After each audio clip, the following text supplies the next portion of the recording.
Hello and welcome to SuperLead Insights. As the lockdowns have eased and continue to do so for most industries, there is this lively debate about whether to return to the office or to continue working from home for those that are able to. From last week's edition of The Economist, there was this view that perhaps before COVID-19, the world may have been stuck in this bad equilibrium in which working from home was less prevalent than it should have been, and that the pandemic has perhaps ushered in a new and better equilibrium from a work location perspective. On the one side of the debate, there are those who report higher productivity, better well-being, and that this is the future of work. However, we know that not everything about working from home is pleasurable, with some dying to go back to the office to reconnect with their teams and establish better team cohesion. And that's what I want to talk about today, which is how do you ensure team cohesion in this new equilibrium, in this new reality where leadership teams may be working semi-virtually, perhaps with other members of the teams working from home and others back at the office. And how do we codify what worked well during the hard lockdown and carry that forward and also craft this new and a better way of working together as teams? Because we know that effective leadership teams are more productive and that they make better strategic decisions. And as Sihle highlighted in the last episode, the importance of making better and bold decisions cannot be overemphasized for organizations to emerge triumphantly out of this crisis.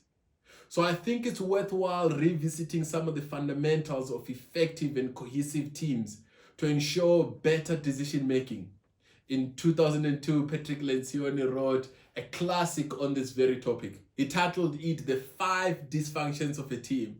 And in there, he highlighted behaviors that destroy teamwork and lead to suboptimal performance and poor decision making by the team. And in reverse, those behaviors that make teams great.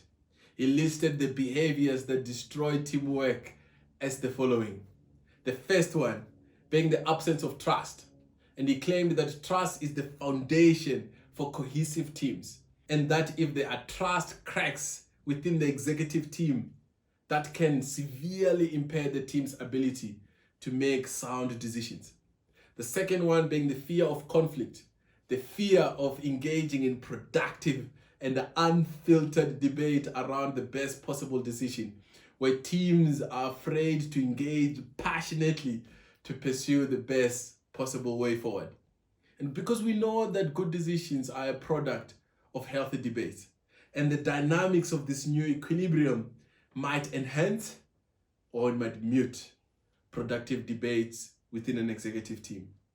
He spoke about the lack of commitment as the third dysfunction, where some members of the teams might passively carry on, and this can be evidenced by lack of accountability, especially peer-to-peer accountability. The fifth dysfunction being the inattention to results, specifically the whole organization's results, not just for the department of one's interest. And as you can appreciate, he then says in reverse, the opposite then is true, which is trust, a healthy dose of conflict, real commitment, interpersonal accountability, and passionately driving collective team results are the keys to ensuring cohesive teams. So whether your leadership team continues to work from home or you return to the office or have some hybrid model in between, it's more important that you work on these fundamentals of an effective team. That there is trust which is underpinned by vulnerability among team members.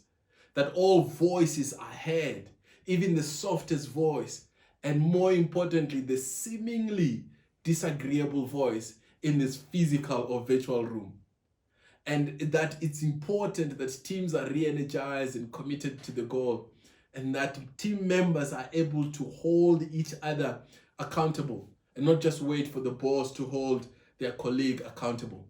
To continue to pay close attention to those numbers and passionately drive results, not just to pre-COVID levels, but better. You may be watching and thinking that perhaps your team may work on 1 or 2 or perhaps 3 of these behaviors to be more effective and to make sure that you are able to make sound and good decisions. And wondering where perhaps to start. And I'm glad you asked, because the best place to start is where all great leadership begins.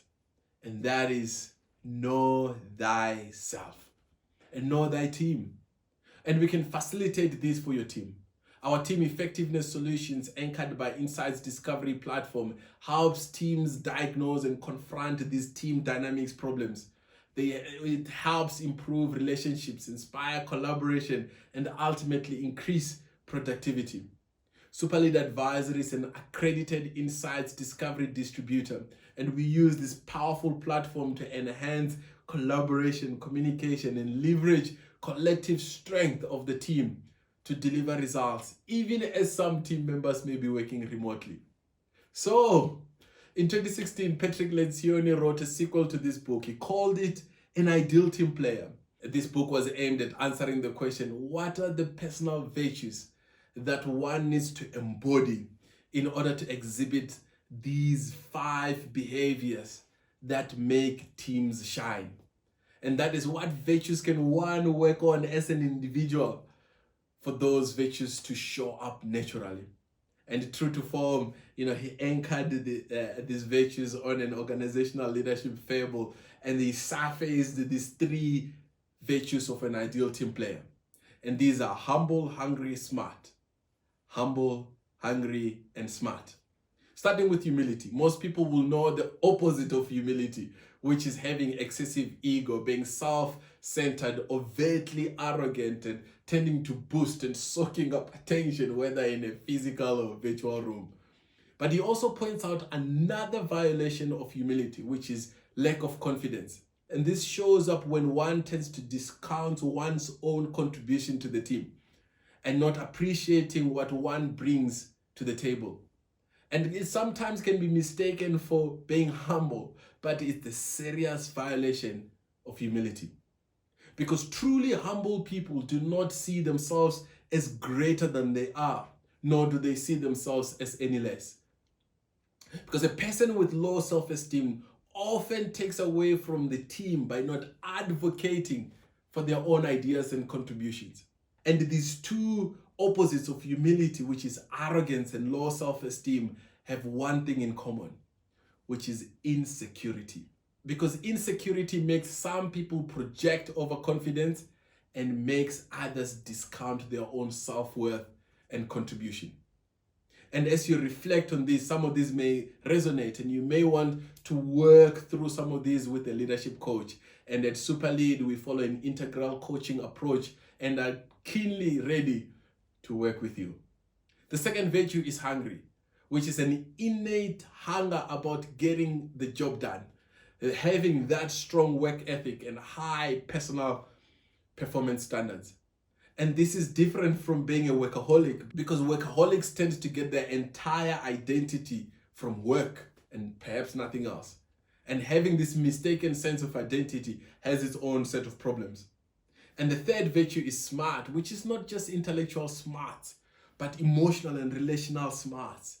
Having high levels of EQ, because we know that underdeveloped levels of EQ could be disastrous for a team. So to summarize, an ideal team player which exhibits those five behaviors that enable the team to shine and make better decisions are humble, hungry, and smart. As you work towards finding this new equilibrium, this is an ideal opportunity to work on building a healthy, effective, and cohesive team. And we can help with a range of solutions, starting with self-assessments, team assessments, and facilitating a path to a new and better equilibrium. So let's engage. We would love to hear from you. Should you require a leadership coach or our support with your strategic, operational, and leadership initiatives, you can find our contact details on our website at superleadadvisory.co.za. Until then, go out there and super lead.